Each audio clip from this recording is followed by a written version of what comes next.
السلام علیکم. محمد اظہر صدیق اپنے پروگرام پولیٹیکل ڈائریز کے ساتھ حاضر خدمت ہے. اتوار کا دن ہے اور صبح 8 بجے آپ یہ پروگرام دیکھ رہے ہیں. میرے ساتھ اب جانی پہچانی شخصیت آپ لوگ میرے ساتھ پروگرام میں اکثر آتے ہیں. طاہر محمود صاحب ہیں اور ملٹیپل ایشوز پہ، ملٹیپل ڈائمینشنز پہ، ملٹیپل ڈائریکشنز پہ اور پاکستانیت کو اجاگر کرنے کے لیے پاکستان کو اکٹھا کیسے رکھنا ہے اور پاکستان کے لیے کیا کچھ کر سکتے ہیں، ایک اسٹیٹسمین کے طور پر کیا کردار ادا کر سکتے ہیں، اس پہ بہت سی انپٹ رہتی ہے. اور کئی دفعہ یہ نرم مزاجی اختیار کرتے ہیں. وہاں مجھے ان سے شدید اختلاف ہے. نرم مزاجی کس بات کے لیے، کس لوگوں کے لیے جو میرے ملک کے ساتھ ٹھیک نہیں کرتے، جو میرے ملک کے ساتھ تباہی کی، میرے ملک کے ساتھ جو ریپ کیا، ان کے ساتھ کوئی نرمی کی ضرورت نہیں ہے. کس لیے نرمی کی ضرورت ہے؟ ان کے ساتھ سخت آئینی ہاتھوں سے نپٹنے کی ضرورت ہے.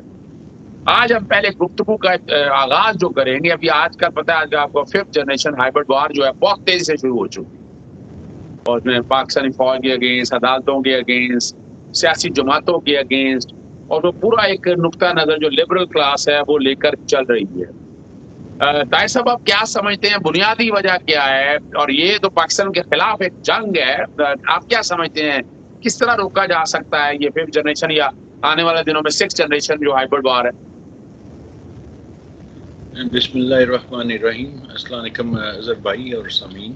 پہلے تو وہ نرمی کی طرف آتے ہیں جو آپ نے تمہید باندھی ہے. تو چونکہ ایڈز کے پیشنٹ کے ساتھ نفرت نہیں ہو سکتی، ایڈز کے ساتھ ہو سکتی ہے. اگر ڈاکٹر مریضوں کو مرض کی وجہ سے نفرت کر دیں تو پھر کام تو نہیں بنے گا، ان کو تو بچانا ہے. تو اس لیے کچھ نرم گوشے بھی ہونے چاہیے. جہاں رول آف لا بھی ہو وہاں حکمت اور معرفت کی کچھ علمی باتیں جو ہیں، کنٹینٹس، وہ ضرور بھیجنے چاہیے اور وہ نرمی سے سمجھے جاتے ہیں. دونوں پہلو ہیں. میں یہ نہیں کہتا ڈنڈا بھی پہلو ہے، کچھ لوگ ڈنڈے سے مار. نہیں. اب آپ نے ناظرین نے بڑے سوال مجھ سے سخت کر رہے ہیں آپ کے اس بات کے لیے. نرم اس کے لیے ہے کہ جو ریسیپٹیو ہو، ایک وہ یعنی وہ لوگ جو پچھلے 30-40 سالوں سے اس ملک کو لوٹتے آ رہے ہیں، ریپ کرتے آ رہے ہیں، اپنی جائیدادیں، اپنا مافیا، اپنی ہیجمنی کا، ان کے لیے نرمی کس بات کی؟ کس بات کی نرمی؟ ایسے لوگوں کے لیے نرمی. قوم یہ نہیں دیکھنا چاہتی. نرمی آپ کریں قوم کے ساتھ، کسی نے نہیں کہا آپ کو، لیکن ان لوگوں کے ساتھ نرمی کی کوئی گنجائش نہیں ہے. میں نے اپنا پوائنٹ آف ویو دے دیا. چلیں، قانون اپنا رستہ خود بنائے گا. وہ یعنی قانون جو ہے وہ تو وہاں پہ موجود ہے وطن عزیز میں. تو باقی یہ ہے کہ جو بھی ہو سکے ہماری قوم میں پھر بھی آخر کے اوپر کوشش یہی کرنی ہے کہ ڈنڈا مار کے بھی ہانک کے لائیں، پیار سے ہانک کے لائیں، علم سے ہانک کے لائیں. ان کو اکٹھا ہونا ہے. اس لیے کہ یہ جو 5th جنریشن وار کا آپ نے ذکر کیا، بلکہ اب تو 6th بھی شروع ہو چکی ہے. کیونکہ اس کی اصطلاحیں، کیونکہ میں نے آپ کو ایک ایکڈیمک ریفرنس بھی بھیجا ہے، ذرا مشکل ہے، ناظرین نہیں سمجھ سکتے. لیکن nation against nation 5th generation war شروع ہیں. Conventional wars over one side کے اوپر. اس میں بیسیکلی یہ طریقہ کار ہے کہ سب سے اعلیٰ ترین دھوکے بازی کرنی، جادوگری کر دیں کہ انسان کے، ایک قوم کے جو ریشنل فنکشنز ہیں ان کو ڈسٹورٹ کر کے رکھ دینا، اور اس میں ایسے ڈسٹورٹ کرنا کہ وہ اس کی صلاحیت ہی ختم ہو جائے سچ کو سمجھنے کی. یعنی جو جھوٹ ہے اس کو سچ کر کے پیش کر دینا، اور جو آپ کا سچ ہے اس کو جھوٹ میں تبدیل کر دینا. تو یہ بیسیکلی حالات و واقعات کریٹ کرنے کا نام ہے ایک معاشرے میں، ایک ملک کے اندر، جہاں آپ 15 بڑی ٹیکنیک سے دھماکے کرتے ہیں یا کرواتے ہیں، وٹس ایور اٹ از، اور عوام کے اندر پیدا ہو جائے جی ہماری تو پولیس ہی ایسی ہے، ہماری تو فوج ہی ایسی ہے، ان کی تو کوئی کارکردگی کوئی نہیں. سمجھتے ہیں؟ اور انہی معاملات کو کوٹوں میں بھی لے جانا. آپ سمجھ رہے ہیں؟ ڈیفینیٹلی وطن عزیز میں تو ہر آدمی چاہتا ہے نا امن و امان ہو. کہیں نیگلیجنس بھی ہو جاتی ہے، کہاں کمزوریاں بھی ہو جاتی ہیں، لیکن ایز اے نیشن جہاں قانون ہے، قانون کی گرفت ہے میل پریکٹسز کے اوپر، نیگلیجنس کے اوپر، لیکن کچھ اس سے معاملہ آگے بھی ہے.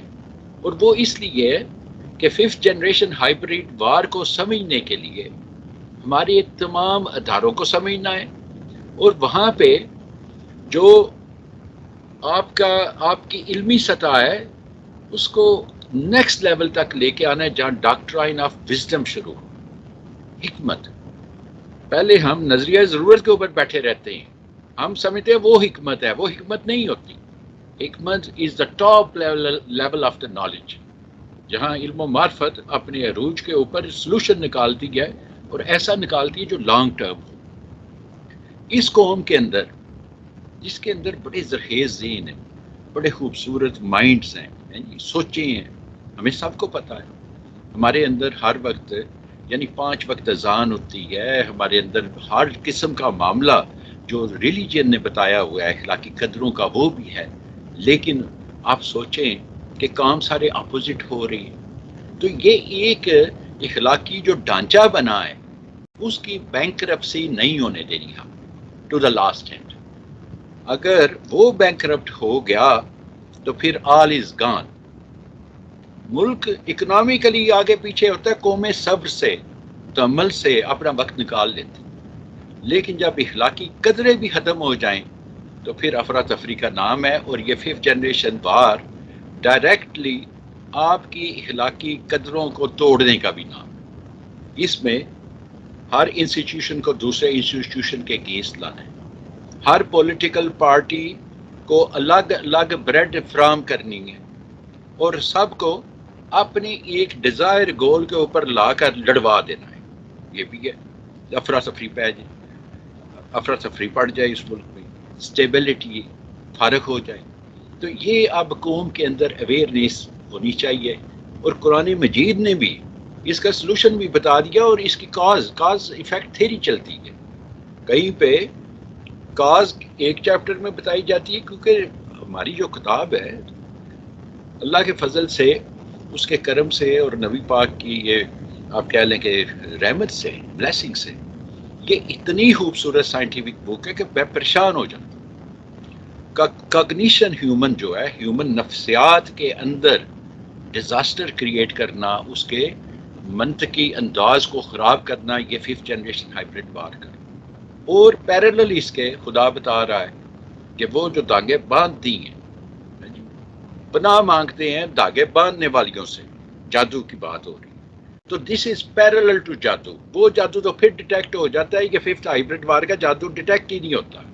یہ گولڈ سٹار جو آپ انڈین وہ ٹی وی چینل کے اوپر ساس بہو کی کہانی دیکھتے ہیں، اس یہ اس کی بنیاد ہے. اسی طرح نہیں، وہ فریب، صرف دھوکہ، ساس بہو کی کہانی صرف وہاں نہیں ہے، وہ تو پاکستان تک پھیل چکی ہے.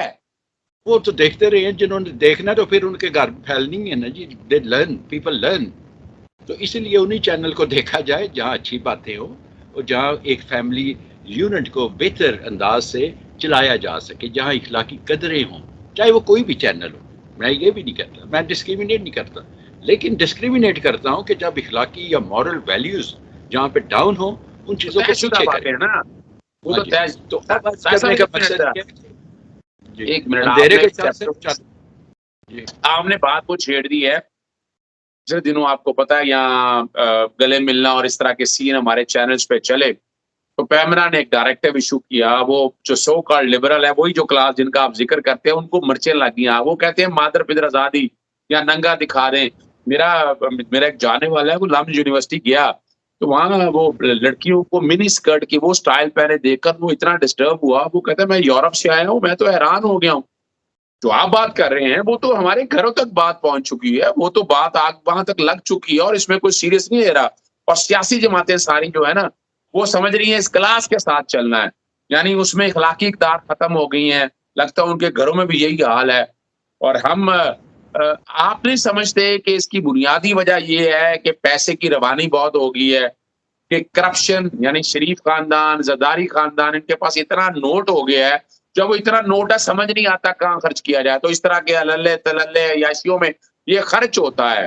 اور جب وہ دیکھتے ہیں تو وہ ایک دوسرے کی تقلید کرنے کی کوشش کرتے ہیں، اور اس طرح کے یعنی یہ بھول جاتے ہیں کہ جو ہمارے پیرامیٹرز ہے اس پہ عمل درآمد کرنا ہے.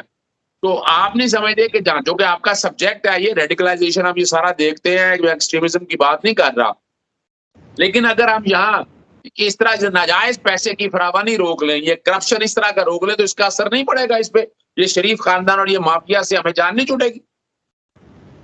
بنیادی طور پہ اب میں وہی عرض کر رہا ہوں کہ جو سائیکل چلایا گیا, یعنی جس میں کرپشن ہائر لیول سے شروع ہوتی ہے, پھر لوور لیول کے اوپر آتی ہے, پھر لوور سے اس سے لوور, یعنی ایک امیر شخص اگر معاشرے میں کرپشن کرتا ہے تو غریب سفر ہوتا ہے, تو وہ غریب بھی اگلی پارٹی ڈھونڈتا ہے سفرنگ دینے کے لیے, اور یہ لیئرز میں سلسلہ چل رہا ہوتا ہے. تو معاشرے کے اندر میں وہی عرض کر رہا ہوں کہ اخلاقی قدریں بہت دور چلی گئی ہیں. یہ تو ہماری لیڈرشپ کا کام تھا جی اتنے سالوں, جو بھی جس نے بھی رول کیا, میں کسی کے ایک فرد کا نہیں کہتا, ہم سب کی ذمہ داری تھی. ہم سب میں نام لیتا ہوں نواز شریف خاندان, زرداری خاندان, میں لے رہے لیکن تیار ہوں نا جی. آپ تو پھر کئی دوست کہتے ہیں کہ آپ ڈکی چپی نہیں, آپ دیکھیں آپ بڑی اب بٹوین دی لائن بات کرتے ہیں, لیکن اس سے مراد آپ کو بڑا واضح طور پر ہے. ابھی یہ بتائیے گا, ناروے میں آپ ہیں یا بیرونی دنیا میں میرا جانے کا اتفاق ہوا, میں تو پاکستانی اور خاص طور پر ہمارے لیڈروں کی وہاں جائیدادیں دیکھ کے, ان کا رہن سہن دیکھ کے میں تو پریشان ہو گیا ہوں.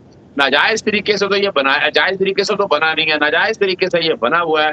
تو کیا یہ جو باہر آپ کے لوگ ہیں, یعنی ناروے میں اگر آپ دے لیں, یورپ میں آپ دیکھ لیں, تو انہیں نہیں پتا کہ ایک بندہ پاکستان سے اٹھ کے آیا ہے, کلرک تھا یا پالیٹیشین تھا, تو اتنی انویسٹمنٹ کر رہا ہے, تو وہ نہیں چاہتے کہ ایسے لوگوں کا پکڑ ہو سکے. ابھی نواز شریف آپ کے سامنے ہے, لوٹ مار کر کے انگلینڈ بیٹھا ہوا ہے, آف شور کمپنیاں بنا رہی ہیں, اور وہ ٹیکس ہیون بنے ہوئے ہیں, کوئی پوچھنے والا نہیں ہے ان کو. جی جب یہ معاملہ ہے تو ہمارے یہاں پہ رول آف لا ہے, تو وہ کہتے ہیں کہ اگر یہ آیا ہے پیسہ تو یہ نارویجن اسٹیٹ کا کام ہے کہ منی لانڈرنگ ہوئی ہے, they should find it out, this is the job of the government of Pakistan. تو یہاں پہ کوئی شخص کسی کے اگینسٹ اس طرح نہیں اٹھتا. میکسیمم یہ ہو سکتا ہے کہ وہ کمپلین بھیج دیں, یہ ہے ایک بڑا سویلائز سلسلہ کہ اسٹیٹ نے فالو اپ کرنا ہے.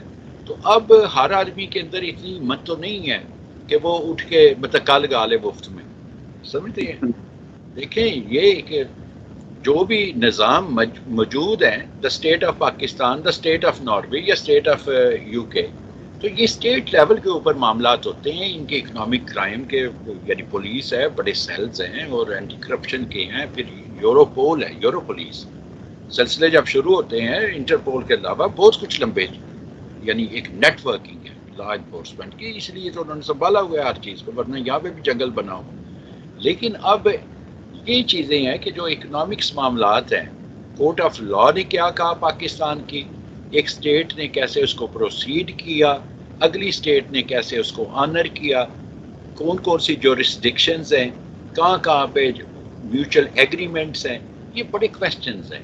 تو یہ جو ہمارے پاکستانی بھائی ہیں, ہم دعائیں کرتے رہتے ہیں کہ اللہ تعالیٰ ملک کے اندر خیریت رکھنا اور ہمارے بھائیوں کو یعنی کرپشن سے بچانا. ہم تو یہی دعائیں کرتے رہتے ہیں. اور اکثر کچھ جو گئے ہیں بزنس کے لیے, وہ بیچارے اپنے پلاٹ اور کوٹھیاں لٹا آئے ہیں, ادھر قبضے ہوئے, وہ بیچارے پیٹتے ہیں آ کے. ہم ان کو کہتے ہیں نہیں انویسٹ کریں, وہ کہتے ہیں آپ لوگ پاگل ہو جو ہمیں بتاتے ہیں پاکستان میں انویسٹ کریں. میں دیکھیں, میں آپ جو کہ اوورسیز پاکستانی ہیں, میں آپ کے سامنے, میرے ساتھ بہت سے اوورسیز پاکستانیوں نے ہیں, اور میں نے کوشش کرتا ہوں ان کے مفت مسائل میں حل کروں, اور میں کئی جو اگر کلائنٹ کے طور پر آتے ہیں تو ایسا نہیں ہے.